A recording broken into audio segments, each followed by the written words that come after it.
Hello guys, मेरा नाम है सलमान और आप देख रहे हैं टूरिस्ट गाइडलाइंस।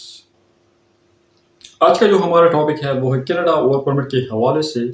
जो लोग स्पेशली इस टाइम पाकिस्तान में हैं, इंडिया में हैं और वो लोग चाहते हैं हम कनाडा वर्क परमिट के लिए अप्लाई करें, उसको नहीं पता कि किस तरीके से हम अप्लाई करेंगे और वो एजेंट लोगों के पीछे जाते हैं, उसको बहुत सारा पैसे देते हैं और फिर भी उसका काम भी नहीं होता, उसका जो टाइम है वो भी वेस्ट हो जाता है, उसके पैसे जो है, जो हार्ड अर्न मनी है वो भी वेस्ट हो जाती है।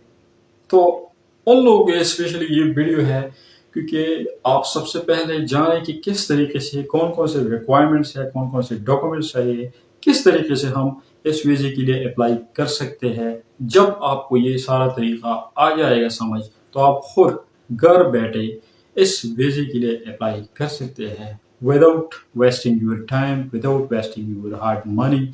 आप इसके लिए आराम से अपने घर बैठ के ये वीज़ा हासिल कर सकता है। इसमें कोई शक नहीं है कि कनाडा में बहुत ज़्यादा वैकेंसीज है। लास्ट 2022 में कनाडा ने तकरीबन 6 लाख वर्क परमिट इशू किए थे और इस टाइम पे अगर हम देखें 2023 में तो तकरीबन 10 लाख वैकेंसी इस टाइम पे वैकेंट पड़ी है। उसको इस टाइम पे बहुत ज़्यादा स्किल्ड वर्कर्स की ज़रूरत है। इसमें जो मेन वर्ड है उसका नाम है स्किल्ड। स्किल्ड का मतलब है कि आप किसी भी प्रोफेशन के साथ ताल्लुक़ रखते हैं। ये ना हो कि आपके पास कोई स्किल्ड ही ना हो और आप कनाडा की वीज़े के लिए अप्लाई करते जाए और आप समझते हैं कि मुझे ये वीज़ा मिल जाएगा। ऐसा नहीं है। आपके पास एक स्किल होना चाहिए। या तो आप अपने पेशे से डॉक्टर होना, इंजीनियर हो, या ह्यूमन रिसोर्स डिपार्टमेंट से हो, या आप नर्स से हो, नर्सिंग करते हो, या किसी भी शोबे से अगर आप हो, सेल्स मार्केटिंग में हो, ये लेकिन किसी एक प्रोफेशनल, किसी एक स्किल आपका उस चीज़ में आपका एक्सपीरियंस होना लाजमी है। आप उस स्पेसिफिक फील्ड में माहिर होने चाहिए। अगर आप उस पेशे में माहिर है तभी जाके आप इस जॉब के लिए अप्लाई करेंगे, तभी जाके आपको ये जॉब मिलेगा। आपको बताते चलूं कि कनाडा जो है वो इस टाइम पे सबसे अच्छी सैलरी देने वाला मुल्क है। और दूसरी बात यह है कि आप वहाँ पर अगर रहेंगे 1-2 साल तो आप अपना जो वर्क परमिट है वो आप आराम से पीआर के लिए कन्वर्ट कर सकते हैं। पीआर का मतलब है परमानेंट रेजिडेंसी, ठीक है। इसके बाद आपको वहाँ पर तकरीबन साल के 50,000 से 60,000 डॉलर आप आराम से कमा सकते हैं। और उसके बाद जो वहाँ के वर्कर, स्किल्ड वर्कर के लिए जो पॉलिसी है वो बहुत रिलैक्स है। आप एक हफ्ते में तकरीबन 40 घंटे काम कर सकते हैं और इसके अलावा आपको एक साल में 25 डेज ऑफ मिलती है, वो भी पेड लीव। आपको जो सैलरी है आपको उस टाइम पे मिलती रहेगी। अगर आपकी छुट्टी भी हो, जो 25 डेज ऑफ होते हैं उस टाइम पे भी आपको ये सैलरी मिलती रहेगी। तो वहाँ का जो पॉलिसी है स्किल्ड वर्कर्स के लिए वो बहुत रिलैक्स है। आप बहुत अच्छे तरीके से वहाँ पैसे कमा सकते हैं और अपनी लाइफ वहाँ पर बहुत अच्छी तरीके से गुजार सकते हैं। आते हैं अपने वीडियो के मेन जो रिक्वायरमेंट्स है वर्क परमिट्स के लिए, उस पर हम बात करते हैं। सबसे पहले जो रिक्वायरमेंट्स है कनाडा के वर्क परमिट के लिए वो है वहाँ का जो ग्रेड पॉइंट्स है। ग्रेड पॉइंट्स अगर आपके 100 ग्रेड पॉइंट्स है टोटल और उसमें आपके 67 बन जाते हैं तो आप इसके लिए एलिजिबल हो जाते हैं। इसमें आप 67 पॉइंट किस तरीके से हासिल कर सकते हैं? सबसे पहला है इसका एज फैक्टर। अगर आपका एज 25 से लेके 40 तक है तो आपके 15 पॉइंट्स उसमें प्लस हो जाते हैं। उसके बाद आ जाता है आपका एजुकेशन। अगर एजुकेशन आपका कनाडा के लेवल के बराबर है, लेकिन आपने अगर पाकिस्तान, इंडिया में एक डिग्री हासिल की है और वो कनाडा के डिग्री के बराबर है, इसको बोलते हैं ये लोग ECA, एजुकेशन क्रेडेंशियल असेसमेंट बोलते हैं इसको। तो आपका अगर जो आपने एजुकेशन हासिल की है पाकिस्तान में या इंडिया में और वो कनाडा की डिग्री के लेवल के बराबर है तो आपके 25 जो पॉइंट्स है वो प्लस हो जाते हैं। आपके 15 पॉइंट जो एज के पॉइंट्स है इसके साथ प्लस हो जाते हैं। اس کے بعد سب سے تھرڈ والا جو پوائنٹ ہے وہ ہے آپ کے لینگویج کا.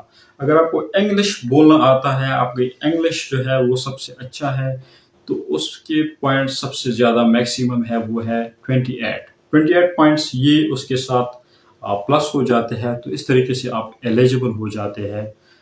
67 پوائنٹ کے لیے آپ کے 67 پوائنٹ سے زیادہ ہو جاتے ہیں، اور آپ جو فرسٹ اس کا ریکوائرمنٹس ہے وہ آپ کلیئر کر دیتے ہیں. دوسرا جو اس کا مین پوائنٹ ہے وہ ہے آپ کا آئیلیٹس اسکور.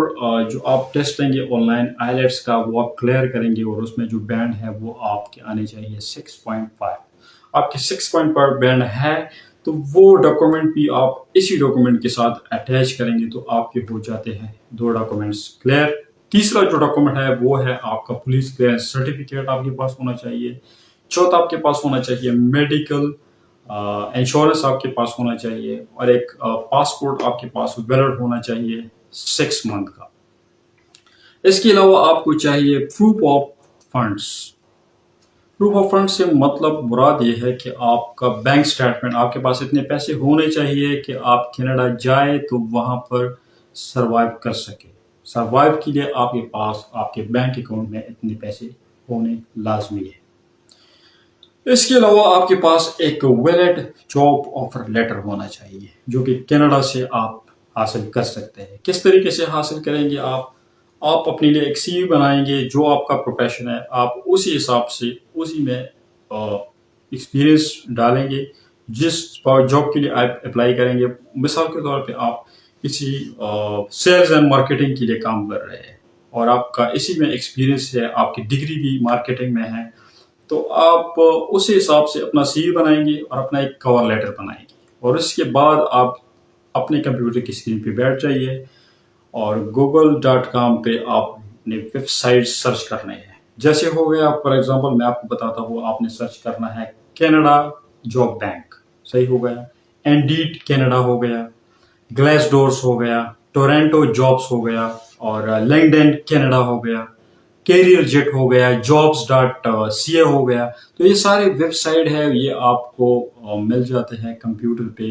آپ آرام سے اس کو سرچ کر سکتے ہیں، اور وہاں پر آپ نے کیا کرنا ہے، اپنے لیے اکاؤنٹ اوپن کرنا ہے. یہ سارے سی وغیرہ آپ کے جو ایکسپیرئنس ڈاکومنٹس ہو گئے یا آپ کے کور لیٹر ہو گیا، یہ ساری چیزیں آپ نے وہاں پر اپلوڈ کرنے ہیں اور ایک ایک جاب کے لیے اپلائی کرنا ہے. اس کے بعد آپ کو وہاں سے جاب آفر لیٹر جب مل جاتا ہے تو ان سارے ڈاکومنٹس کے ساتھ آپ اٹیچ کریں گے، اپنی لیے ایک اپوائنٹمنٹ بک کریں گے، اور جو وہاں کا فیس ہے وہ آپ سبمٹ کریں گے، اور یہ سارے ڈاکومنٹس وہاں پر آپ دیں گے. تو اس کے بعد آپ کی اپلیکیشن جو ہے وہاں سے اپروو ہوگی. تقریباً 90 سے 95% اگر یہ سارے ڈاکومنٹس آپ کے پاس برابر ہے تو آپ کا جو ویزے کا ریشو ہے وہ 95% تک ہے کہ آپ کو یہ ویزا مل جائے گا.